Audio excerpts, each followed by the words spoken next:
Beruntungnya, berbahagianya sebagai muslim, di Islam tuh lengkap semuanya. Petunjuknya lengkap. Tidak ada satupun aktivitas kecuali ada petunjuknya. Tidak ada satupun kejadian, pekerjaan, tempat kecuali ada petunjuknya. Silahkan Anda bandingkan dengan manapun. Ini menunjukkan kebenaran dalam Islam. Gak mungkin bisa memberikan petunjuk dengan tepat di setiap tempat aktivitas yang kita lalui, kecuali siapa? Yang mendesainnya. Kan ada fitrah kemanusiaan, hanya manusia yang bisa melakukan itu. Tapi kalau nggak bisa dikerjakan, berarti manusia lemah di situ. Harus ada yang lain yang mendesain itu. Allah telah menyiapkan segalanya buat dari Firdaus. Turunlah Quran surah ke-23. Ayat 1 sampai 9. Penghuni surga Firdaus itu apa saja? Dan yang dijelaskan bukan profesinya, tapi karakternya. Qad aflahal mu'minun alladzina hum fi salatihim khashi'un walladzina hum 'anil lagwi mu'ridun walladzina hum lizzakati sa'ilun. Penghuni surga Firdaus itu ternyata pertama orang yang membangun hubungan baik dengan Allah. Anda pengen ke surga Firdaus, yang punya Allah, punya hubungan gak baik sama Allah, gimana mau masuk? Membangun hubungan baik dengan Allah, caranya disebut dengan sholat. Skemanya di sholat. Maka mulai sekarang, kita mesti mendalami ini, karena ini pangkal dari semua kebahagiaan dunia dan akhirat kita. Kemudian yang kedua apa? Contoh. Maaf ya, Anda mau jadi apapun silahkan. Pengusaha, boleh. Pebisnis, oke. Diplomat, birokrat, ilmuwan, silahkan. Kan semua tidak menghalangi untuk punya hubungan baik dengan Allah kan? Sholat, silahkan. Kemudian, walladzina hum 'anil lagwi mu'ridun. Pada yang tidak penting, tinggalkan.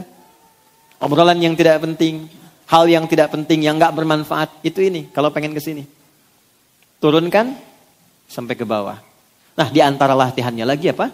Ini. Kalau ada latihannya nahi mungkar, meninggalkan yang tidak penting, yang tidak bermanfaat. Tepat di 4 bulan ini, pahalanya 2 kali lipat. 4 bulan ini kata Nabi, maaf, talata mutawaliyat.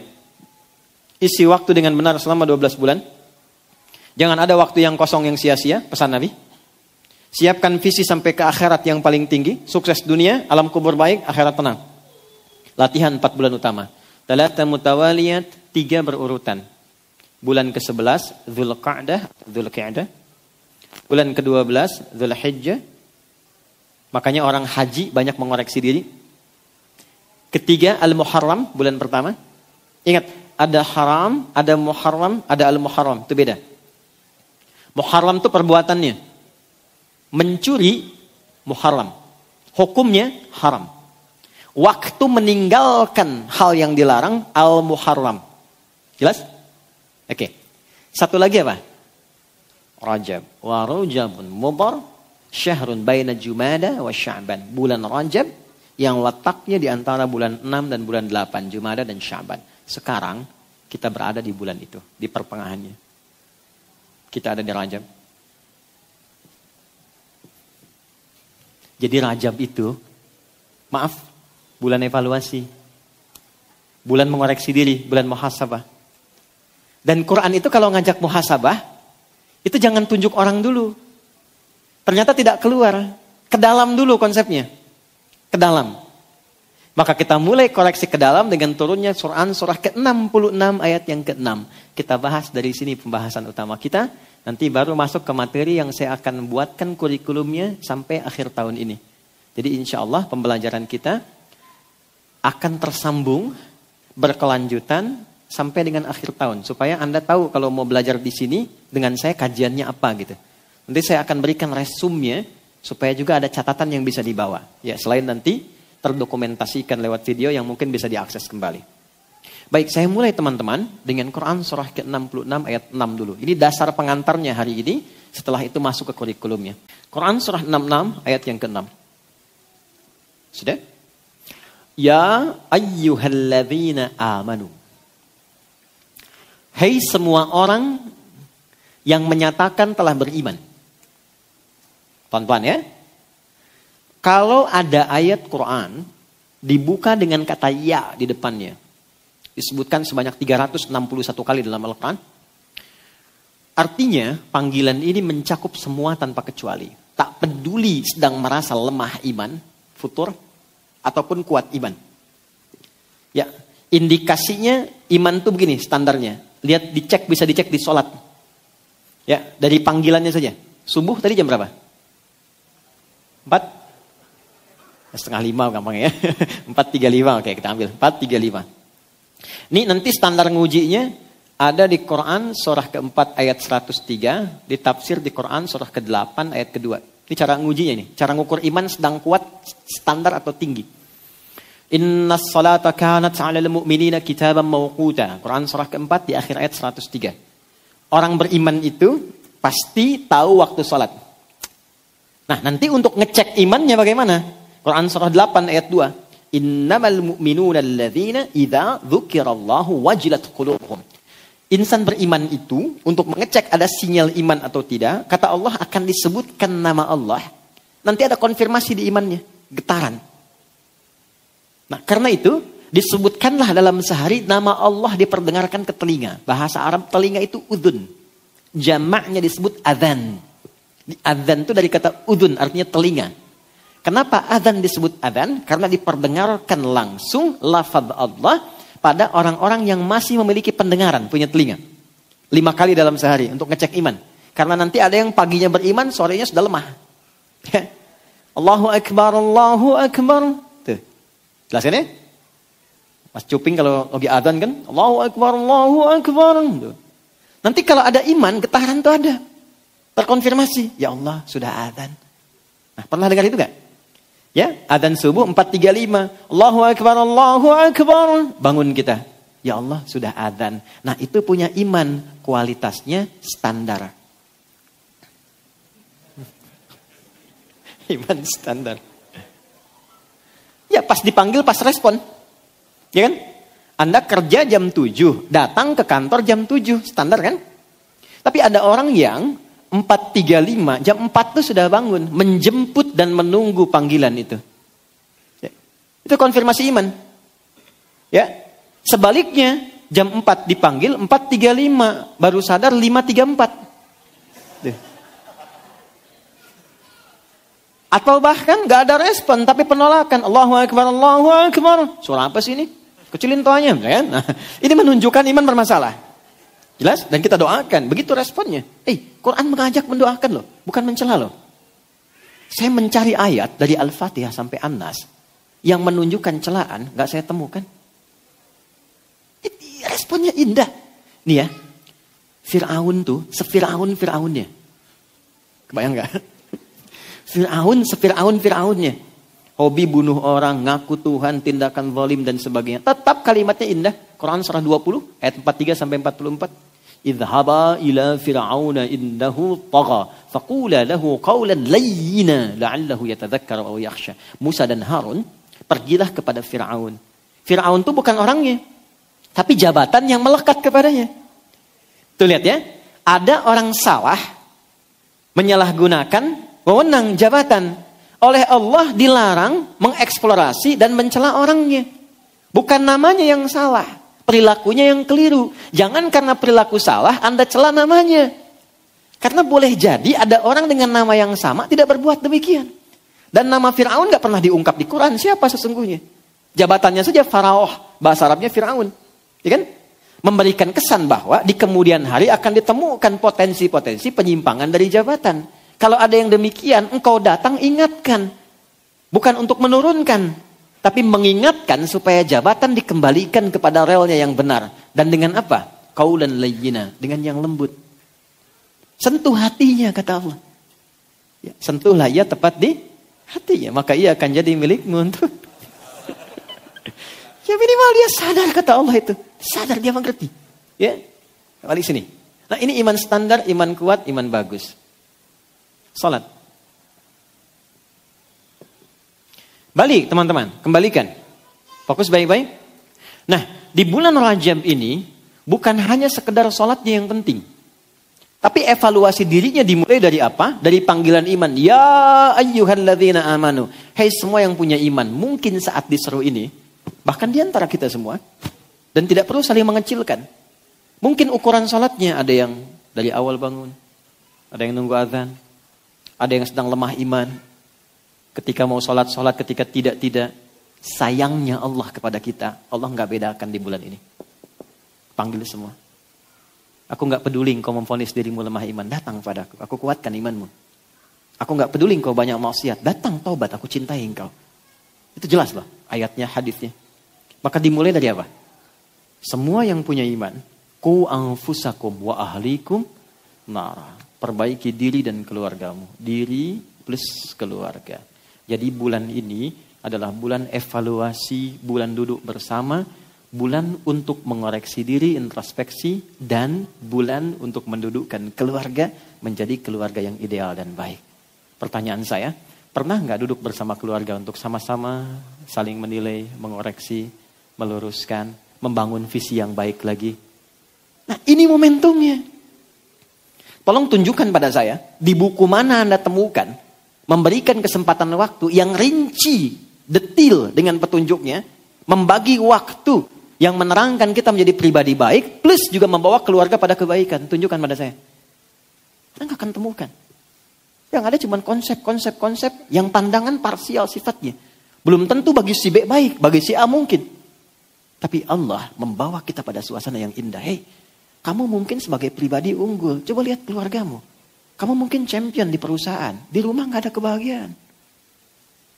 Atau mungkin di rumah bahagia. Tapi di masalah selalu muncul. Di pekerjaan, di kehidupan sosial, pada pribadi. Mungkin yang salah bukan orang. Yang salah mungkin dirimu sendiri yang belum kau koreksi. Ketika Anda berdiri dan ada orang lain lewat. Dia tidak menyapa.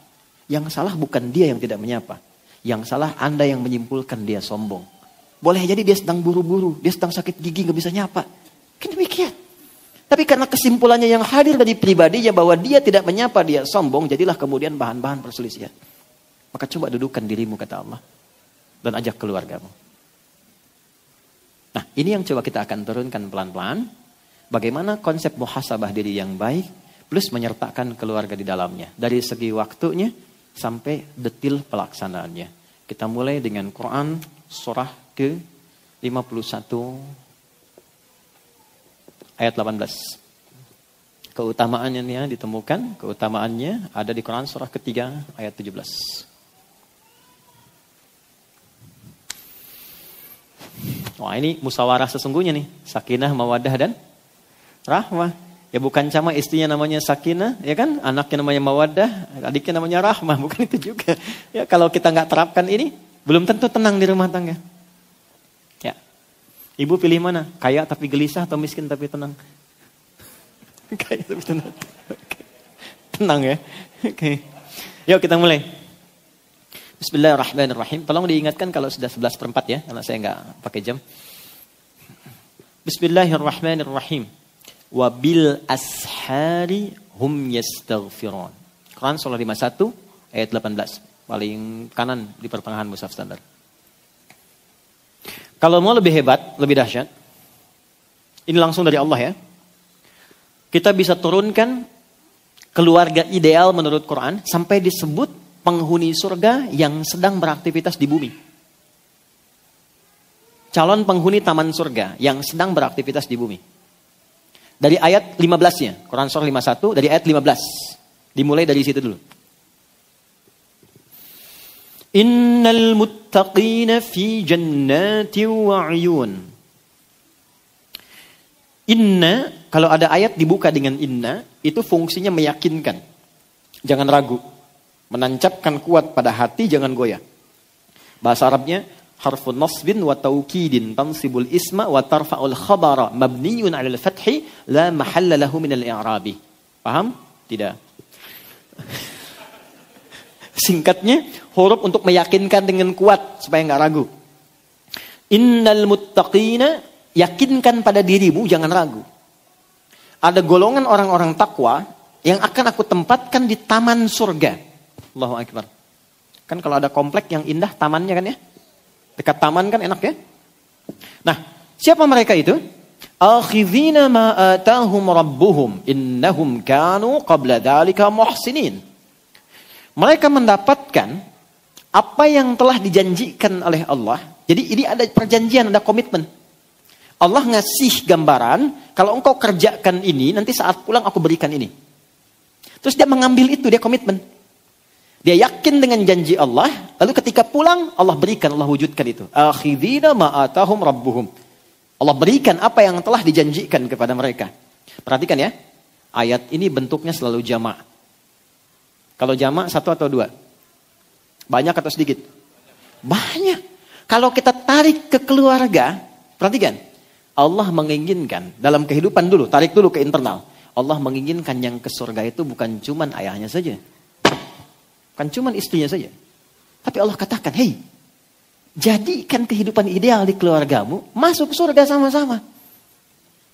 Dan tempati itu yang terindah di tamannya. Jadi kalau ke Firdaus di tamannya, surga Aden di tamannya gitu. Siapa mereka itu? Innahum kanu qabla dzalika muhsinin. Mereka itu adalah satu keluarga yang membangun visi hidupnya untuk mendapatkan ridha Allah. Ihsan itu an ta'budallaha ka'annaka tarahu fa illam takun tarahu fa innahu yarak. Menjadikan semua kegiatannya supaya disenangi Allah. Satu keluarga. Nah, apa yang mereka pertama lakukan? Mereka mencari waktu dulu, waktu yang terbaik, yang tenang, yang nyaman, supaya di waktu ini kondisi pikirannya juga tenang, hatinya tenang, dan dengan ketenangan itulah lahirlah rencana-rencana yang cemerlang. Jiwa yang tenang melahirkan ide yang cemerlang. Jiwa yang tenang melahirkan kreativitas yang cemerlang. Riset menunjukkan tidak ada waktu yang paling menenangkan kepada jiwa dan pikiran kecuali waktu-waktu jeda di pertengahan malam menuju ke subuh. Silahkan cek. Riset menunjukkan demikian. Even itu di Amerika. Saat saya di Amerika juga riset itu diungkap kembali. Ya, waktu-waktu pertengahan malam. Kalau sekarang mungkin sekitar jam 2 sampai ke setengah 5 itu waktu paling ideal. Jadi kalau di situ bisa duduk dengan tenang, kalau baca Quran cepat kerasa ke jiwa. Gak percaya silakan. Anda baca Quran sekarang itu 5-10 menit ngantuk. Dan getarannya ke jiwa nggak sama dengan ketika baca jam setengah 4 malam. Beda. Itu yang dimaksud Quran surah ke-73 ayat yang ke-6. Inna nasyi'atal laili hiya asyaddu wat'aw wa aqwamu qila. Anda kalau berdoa di pertengahan malam atau baca Quran itu getarannya ke hati tinggi. Makanya kalau Anda sedang berdoa ya, saat tahajud lebih hening, lebih terasa ke jiwa kan? Karena sedang dalam kondisi yang terbaik, yang ideal. Nah, sekarang setelah menemukan waktu itu, kata Allah, kanu qalila minal laili ma yahja'un. Kalau wakaf di sini, maka bentuknya menjadi VVIP. Tawaran terbatas. Yang istimewa itu nggak banyak kan? Terbatas ya? Maka seakan Allah ingin mengatakan begini. Kalau engkau ingin menjadi keluarga ideal sampai ke surga. Nggak semua orang bisa mencapai itu. Kecuali yang terbatas. Maka jadilah bagian dari itu. Kalau ayatnya disambungkan. Kanu qalilan minal laili ma yahja'un. Maka berubahlah menjadi amalan. Apa amalan keluarga terbatas itu? Yang pertama, mereka mulai latihan dengan menunaikan tahajud bersama.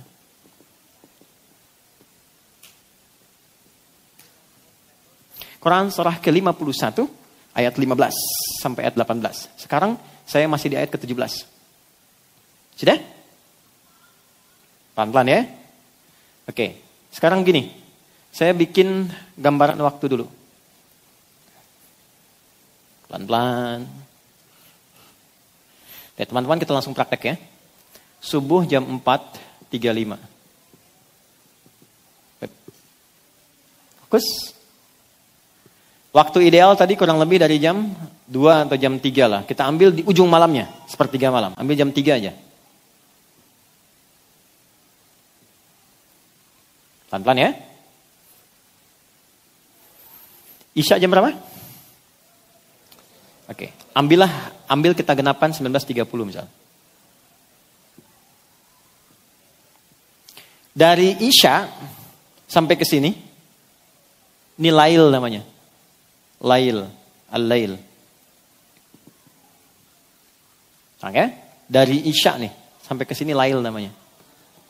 Sudah? Wal laili idza yaghsha. Aqimis salata liduluki syamsi ila ghasaqil lail. Ini lail. Jadi semua yang ada kata-kata lail artinya waktu malam. Ingat ya? Dan turunannya. Saya pernah katakan lail, laila, lili, lela, layali itu malam.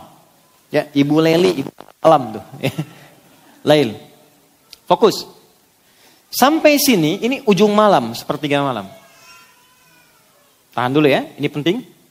Subuh 4.35, 15 menit ke 30 menit menjelang subuh, kita batasin lah di tengah-tengahnya, di 20 menit lah. 20 menit menjelang subuh, ini subuh nih. Yang ini 20 menit sebelum subuh, namanya sahar. Waktu sahar, waktu singkat menjelang fajar, menjelang subuh. Saya ulang ya. Dari isya ke sini, lail. Dari sini ke sini, baik. Ini masih ujung malam, sepertiga malam akhir. 20 menit sebelum subuh namanya apa? Sahar. Perhatikan baik-baik desain Quran yang sangat indah. Kalau Anda ingin jadi keluarga ideal, kata Allah, bangun malam dulu, siapkan sebelumnya. Di tahajud itu, bangun setelah istirahat. Kompak istirahat dulu. Baru bangun malamnya. Dari kata hajada. Hajada itu, jim dal, kegiatan yang dilakukan malam hari setelah tidur dulu. Kalau nggak tidur, begadang, malam misalnya langsung sholat, itu nggak disifati tahajud. Namanya qiyamul lail. Nama umum, qiyamul lail. Tapi kalau Anda istirahat dulu, bangun malamnya, berusaha untuk bangun. Bangun malam saja hajada. Berusaha sungguh-sungguh untuk bangun, tambah tak di depannya. Tak. Kalau nggak mudah bangunnya, sampai Anda mesti berusaha optimal, tambah tasydid sebelum huruf akhirnya. Tahajjud, sifatnya disebut tahajud. Quran surah ke-17, ayat 79. Wa minal laili fatahajjad. Dan dari sebagian malam nih, berusahalah keras untuk bisa bangun. Kenapa pakai tak dan tasydid? Karena memang nggak mudah untuk bangun. Makanya kan mau bangun jam 3, alarmnya 3 kali kan? Jam 2, 2:15, jam 2:30. Iya kan? Alarm pertama untuk mematikan alarm kedua kan? Alarm kedua bersiap-siap alarm ketiga. Alarm ketiga baru sadar begini, begitu jam 5 kan? Awal-awal. Alhamdulillah yang dihisap niatnya kan? Oke, pertama. Ini tahajud. Dia sudah kompak. Mama kalau bangun duluan, ayah bangunin ya. Tapi kalau sulit gimana? Siram aja pakai air. Baik, fokus. Siapin, ada apa di tahajud ini? Allah sudah janjikan, ada waktu-waktu yang spesial. Yang kalau bahkan keluarga bisa melakukannya, yang pertama Allah berikan ketenangan dalam hati satu keluarga itu. Nah, ketenangan ini yang dibutuhkan dalam rumah tangga. Ini sakinah yang Anda dambakan. Jadi ketenangan itu maksudnya ketenangan untuk melahirkan kemampuan mengatasi persoalan dalam kehidupan. Nah, ketenangan yang datang setelah kesulitan itu pergi itu disebut sakinah namanya. Ketenangan yang datang lewat ibadah disebut tumakninah namanya. Oke? Nah, kita butuh sakinah untuk mengolah semua persoalan supaya mudah diatasi. Karena kadang-kadang ketika Anda punya masalah dan berdoa, kadang Allah nggak langsung kasih solusi. Tapi bentuk yang kedua, Allah kuatkan hati Anda sehingga mampu mengatasi persoalan itu. Itu yang mahal. Masalahnya nggak langsung selesai. Tapi Anda tuh bisa sabar menjalani itu. Terus kan meningkat kemampuannya. Sehingga dengan itu ketika mampu melewati tantangan yang ini, di depan ada tantangan baru, Anda sudah punya energi lebih besar untuk menghadapinya. Itu yang mahal. Nah ini kalau kompak dihasilkan sejak awal, maka ketika bangun yang pertama diberikan ketenangan. Apa rumus hadisnya? Prakteknya sholat tahajud itu bisa berjamaah untuk berlatih. Kita temukan Quran di hadis ya, hadis dulu. Hadisnya diriwayatkan oleh Imam Abu Daud di kitab Sunan Abu Daud. Nama aslinya Abu Daud ini aslinya Sulaiman dari Sijistan, dikenal dengan Sulaiman As-Sijistani. Beliau itu punya kemampuan hafal hadis luar biasa, sampai kalau disebutkan cepat jawab. Ini sahih, ini dhaif, ini asalnya begini, ini sanadnya begini. Lunak lisannya terhadap hadis. Ada nabi yang melunakkan besi disebut Nabi Daud. Maka ada orang komen di masa itu, kalau ada Nabi Daud yang melunakkan besi, maka ini lisannya mampu melunakkan hadis dengan mudah. Maka dikenallah dengan Imam Abu Daud. Ada juga yang mengaitkan kepada keturunan. Nama aslinya Sulaiman As-Sijistani. Menulis kitab namanya Sunan. Sunan itu kitab hadis yang disusun berdasarkan urutan fikih. Jadi kalau Anda ingin tahu cara sholat, cara wudhu yang benar, nyambungnya jangan ke Al-Bukhari dulu. Buka kitab Sunan. Jelas ya? Misal pengen tahu caranya turun dari i'tidal, mau sujud nih, lutut dulu atau telapak tangan dulu. Anda kalau buka di Al-Bukhari, sampai kiamat kurang 2 hari nggak akan ditemukan. Karena memang nggak ada. Adanya di kitab ini. Ini bukan masalah sahih dhaifnya. Nomor hadis 1367, saya cepat. Rawinya Ibnu Abbas radhiyallahu taala anhuma. Qala kana an-nabiy sallallahu alaihi wasallam idza istayqadha min nawmihi fajalasa فمسح بيده من أثر نومه فقرأ خواتم سورة آل عمران فذهب إلى الشن المعلقة فتوضأ. Adalah kebiasaan Nabi sallallahu alaihi wasallam. Seorang nabi ahli surga dekat dengan Allah dijamin surganya, turun surah surga satu surah Al-Kautsar sebelum wafatnya. Dengan semua itu masih mau menunaikan tahajud jadi kebiasaan. Ada orang bukan di sini, bukan nabi, bukan rasul, surga belum jelas, nggak ada pujian dari Quran, belum juga jelas ada jaminan surga untuknya. Cita-cita masuk surga Firdaus pengen bersama nabi. Tapi untuk sekedar sholat fardu masih tertinggal. Bukan di sini ya, di luar gitu ya. Nah, itu yang kita doakan, kita bawa. Nah, sekarang kebiasaannya apa? Kalau bangun beliau duduk dulu. Nah, bangun untuk tahajud, jangan bangun langsung baca doa. Sadar dulu. Itu Islam itu logis sekali, ya. Jadi bangun itu pasti ada suasana ngantuknya. Ini bukan bangun alhamdulillah. Bangun jam 6. Sadar dulu. Nah, lalu hilangkan bekas ngantuk dengan tangan yang diduga bersih. Kalau belum bersih, cuci dulu. Baru hilangkan bekas ngantuk. Karena nanti ada hadis lain, kalau engkau bangun dari tidur, maka cucilah dulu tanganmu karena engkau tidak tahu kemana dia berkelana saat tidur. Ya kan? Nah, itu terjemahan kurang lebih. Maka hilangkan bekas ngantuk. Setelah itu, untuk menguatkan baca akhir surah Ali Imran. Ayat 190 sampai 200. Nanti lain waktu kita belajar tentang ini. Baru baca Alhamdulillahilladzi ahyana ba'dama amatana wa ilaihin nusyur. Maka beliau pergi ke tempat tertutup untuk berwudu. Kalau ada hadas yang besar, misalnya antara suami istri, maka mandi terlebih dahulu. Kemudian apa kata Ibnu Abbas? Beliau pergi ke musalla, tempat sholatnya, lalu aku mengikuti di belakangnya. Ibnu Abbas waktu itu usianya belum baligh. Anak ini baru sekitar 4-5 tahun usianya. Tapi sejak kecil didekatkan dengan Nabi. Jadi kayak gini Bu, Pak. Kalau sedang taklim teman-teman diajak. Jadi kenalnya sama Rasulullah. Dan apa yang didekatkan, itu yang ditokohkan. Anak-anak kan begitu kan? Didekatkan ke Tayo, dia tahu Tayo kan? Tayo, Robokarpoli, Embers, ya, dan sebagainya. Tapi kalau didekatkan dengan sosok-sosok ideal misalnya, kenalkan, ini loh ahli Quran, ini begini. Nanti tertanam di benaknya, pengen seperti itu. Ibnu Abbas dulu begitu.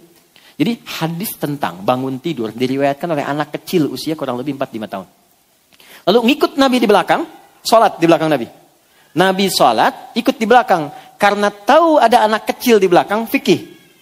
Anak yang belum balik, yang belum bisa mengontrol dirinya, kalau ada sesuatu yang diduga bermasalah, maka jangan tinggalkan di belakang. Dekatkan samping orang dewasanya.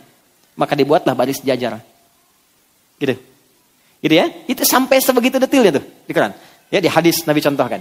Jadi dari sini kita banyak belajar tuh. Nanti boleh saf bersamaan sejajar kalau makmumnya satu. Kalau imam kan jelas satu ya. Baik ya, makmumnya satu boleh sejajar. Nanti kita belajar. Tapi hadis ini sekaligus menunjukkan kebolehan sholat malam berjamaah. Jelas ya? Ibnu Abbas itu siapa? Keponakan Nabi. Ini latihan di keluarga. Dan pernah ada sahabat-sahabat juga, Al-Bukhari nomor hadis 2010. Ya, sampai dengan 2012. Sampai dari Aisyah, radhiyallahu ta'ala anha, Sayyidah Aisyah, sampai ke hadisnya Umar bin Khattab. Ada beberapa sahabat datang ke Nabi sallallahu alaihi wasallam. Pengen tahu cara sholat malamnya Nabi. Maka bertanya, bagaimana sholat malamnya Nabi? Kata Sayyidah Aisyah, la tas'al an husnihinna wa tulihinna. Yusalli arba'an, thumma yusalli thalathan. Aduh, jangan tanya deh, panjang dan bagusnya. Indah sholatnya Nabi. Kalau dengan saya, biasanya 11 rakaat, 4-4-3. Di tempatnya Sayyidah Maimunah, 11 rakaat, 2-2-2-2-2, ujungnya 1. Nanti kadang lebih daripada itu. Nabi melatih yang standar. Penasaran orang-orang ini. Abdullah bin Mas'ud radhiyallahu ta'ala anhu. Ubay bin Ka'ab radhiyallahu ta'ala anhu. Dan beberapa yang lain. Besoknya, ketika tidak dengan di rumahnya, mengikuti Nabi malamnya ikut tahajud di belakang Nabi. Benar kata Sayyidah Aisyah. Rakaat pertamanya 100 ayat Al-Baqarah. Dikira akan ruku, ternyata tidak. Disempurnakan Al-Baqarah 286. Dikira akan ruku, udah siap-siap, nyambung Ali Imran. Rakaat pertama. Dikira akan ruku, nyambung An-Nisa sampai ayat 176, 5 juz 4 halaman. Baru habis An-Nisa, ruku, Allahu Akbar. Besoknya gak ikutan lagi tuh. Tapi ini menunjukkan kebolehan sholat berjamaah, tahajud untuk melatih diri, mendapatkan kekhusyuan, mendapatkan bacaan yang menenangkan. Nah, saya mau katakan nanti kalau ada yang tanya, apa dalilnya tahajud berjamaah? Anda sampaikan, hadis riwayat fulan, nomor sekian, oh sekian. Ayatnya Quran surat sekian, surat sekian. Tahu dari mana? Udah tanya Ustaz Adi. Ada dalilnya ya? Jadi nggak semua kita tempatkan, nggak ada dalil, nggak ada contoh, nggak dikerjakan. Tidak, ada skemanya. Nah nanti kalau sudah siap, bangun, ambil wudhu, usahakan di rumah. Tapi ini rahasia ya, di antara kita saja. Kasih hari ini. Kalau bisa, bikin mihrab. Oke? Bikin apa? Mihrab. Dan gak harus mewah, gak harus luas. Saya waktu pertama pulang dari Tripoli, ngontrak, petakan, ada 3 petak. Satunya kami siapkan mihrab. Sehamparan sejadah aja. Mihrab itu tempat yang disebut dalam Al-Quran yang mempercepat terkabulnya doa, please mendatangkan rizki yang melimpah. Itu ada di Quran surah ketiga Ali Imran ayat 37. Maryam punya mihrab. Tidak harus di masjid, di rumah bisa dibikin. Tapi tolong itu khususkan ibadah saja. Jadi di luar ibadah keluar dari situ. Termasuk bikin status ya, masuk situ ceklik, maaf ya sedang di mihrab jangan ganggu. Jadi sholat, baca Quran, berdoa di situ. Perhatikan baik-baik.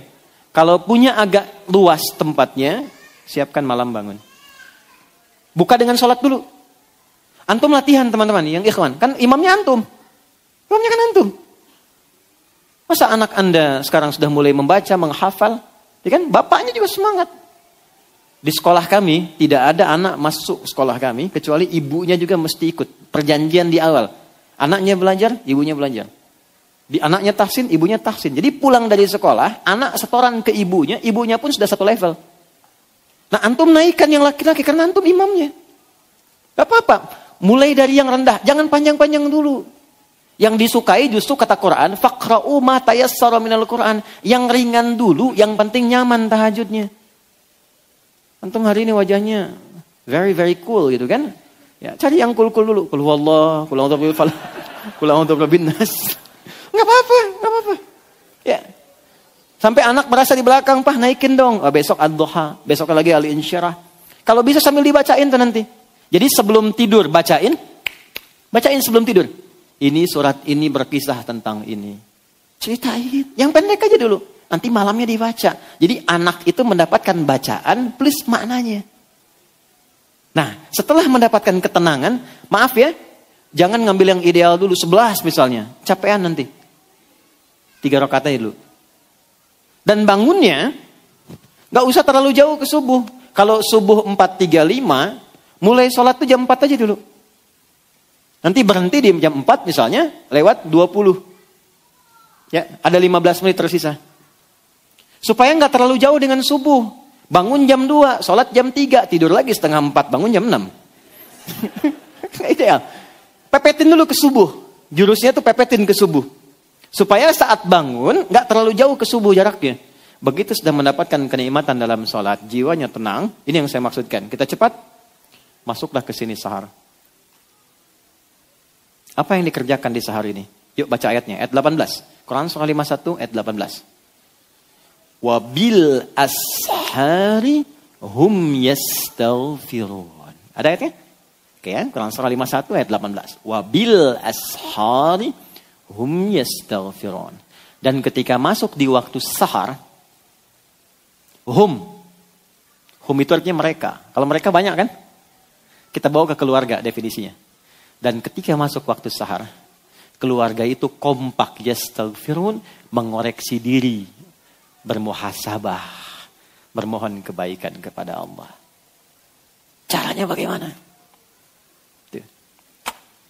Pak, maaf teman-teman, agak hening sebentar.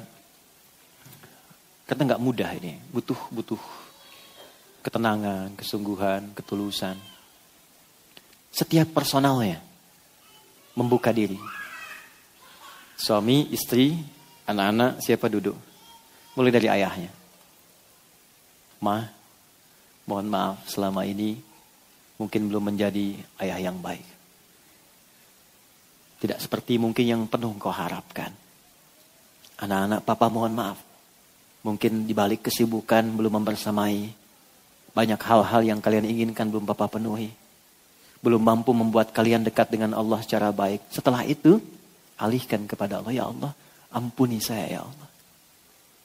Mohon jadikan ringan hisab keluargaku.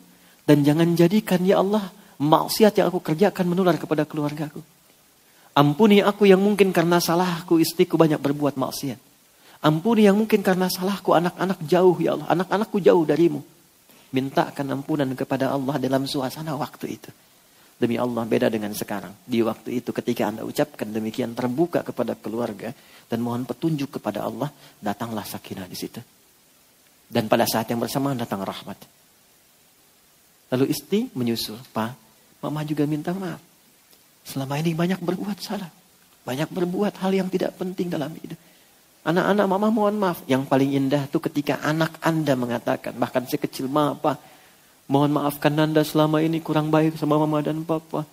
Kurang rajin sholatnya, kurang banyak doanya. Demi Allah ketika semuanya sudah berkata. Lalu duduk mengatakan. Ya Allah ampuni kami ya Allah. Ampuni kami ya Allah. Sayangi kami ya Allah. Astagfirullah. Astagfirullah. Duduk semua. Enggak ada di waktu itu kecuali malaikat hadis sahihnya mencatat dan mengatakan setiap yang kamu mohonkan jika engkau minta ampun Allah langsung ampuni. Hadis qudsi. Ghafartulak, aku ampuni semua dosamu, engkau minta aku jawab semua doamu. Anda bisa kerjakan ini semalam aja, enggak percaya malam ini kerjakan. Lihat hasilnya setelah itu. Bedakan rasanya, rasakan bedanya, pasti akan terasa bedanya. Dan ini bukan teori, ini perintah, ini anjuran. Anda enggak percaya silakan. Anda membiasakan begitu setiap menjelang subuh, tenang keluarga. Terbuka semua. Walaupun mungkin awal-awalnya seperti canda. Mama mohon maaf ya Pak, banyak salahnya. Emang ya. Ini awal-awal, tapi setelah itu suasananya kan lebih enak. Lebih enak gitu. Nah di situ nanti lebih enak dengan anak-anak nyaman. Dengan orang tua juga hubungan baik gitu. Semuanya cair. Ambil sedikit aja, walaupun cuma 5 menit. Coba lihat setelah itu apa yang terjadi. Ini pahalanya bukan hanya tinggi. Nanti di surga, ditempatkan di tempat yang terbaik. Dan itu senilai dengan orang yang salatnya khusyuk. Senilai dengan orang sedekah, senilai dengan orang sabar. Di ayat Quran surah 3 ayat 17. As-sabirina, was-sadiqina, wal-qanitina, wal-munsiqina, wal-mustaghfirina bil-ashar. Orang yang rajin istighfar di waktu sahar itu. Allah kuatkan dirinya setara dengan orang sabar. Nanti kalau ada kesalahan di rumah, anak salah, nggak cepat dimarahin. Karena tadi sering koreksi, diterima itu. Suami salah, nggak diekspor. Ya. Kenapa papa begini? Emang kenapa? Tuh. Enggak, salah. Oh iya, ya Allah. Bimbing suami saya. Ya Allah, bimbing istri saya. Sama, ketemu. Gelombangnya sama. Wal qanitina, ke salat lebih khusyuk. Wal munfiqina, rizkinya lancar karena saling mendukung. Suaminya mau berangkat, istri SMS, Papa semangat ya, tenang, doa mama senantiasa mengiringimu. Nah, anaknya kirim WA, Pak jangan cari yang haram ya. Tuh, aku bisa kuat gak makan sehari, puasa gak apa-apa, tapi aku gak tahan panasnya neraka walau sedetik. WA dari anak bungsu tuh, nyampe ke Anda. Mau jawab apa? Hari pertama di sekolah TK, di PAUD, di anak-anak kita. Tuh ayahnya diminta ngantar, ibunya. Nanti ayahnya pergi. Ada yang tentara pakai seragam tentara. Ada yang macam-macam pakai. Itu anaknya mengatakan depan ayahnya. Pak, semangat ya. Jangan cari yang haram ya. Biar aku belajarnya dan cepat bisa hafal Quran dan belajarnya lancar di sini. Anda pulang depan anak. Nggak ada yang nggak menangis. Turun, ya peluk anaknya, dicium. Dan berhasil. Dan ayahnya pulang mendapatkan anaknya sedang murojaah Quran. Hilang penatnya. Malamnya bangun. Nah, saya kira ini momentumnya Rajab. Dan kalau Anda nggak kerjakan bulan ini tinggal setengah bulan lagi. Kalau Anda nggak coba sekali saja, Anda tunggu bulan depan. Nggak ada momennya, bukan Rajab lagi. Kalau Anda bisa kerjakan sekarang, bisa optimalkan, maka kemuliaan di bulan ini, latihannya kita bisa optimal. Nggak ada waktu yang tidak bermanfaat. Setelah itu apa? Kita bawa latihan lewat sholat. Karena itulah perintah menerima sholat adanya di bulan Rajab. Dalam peristiwa Isra dan Mi'raj. Pas waktunya. Jadi saya kira ini pengantarnya, nanti kurikulumnya tentang sholat.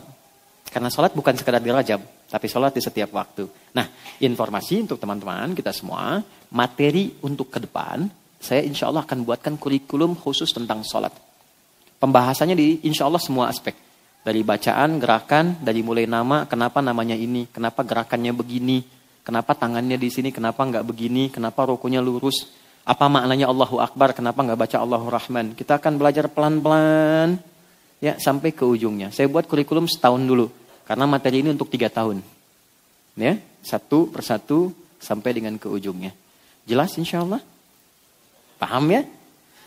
Rajab bukan sekedar bulan yang kita duduk tenang, alhamdulillah kita kumpul bikin ta'lim, peringatan Isra Mi'raj, semangat kembali sholat, lebih daripada itu.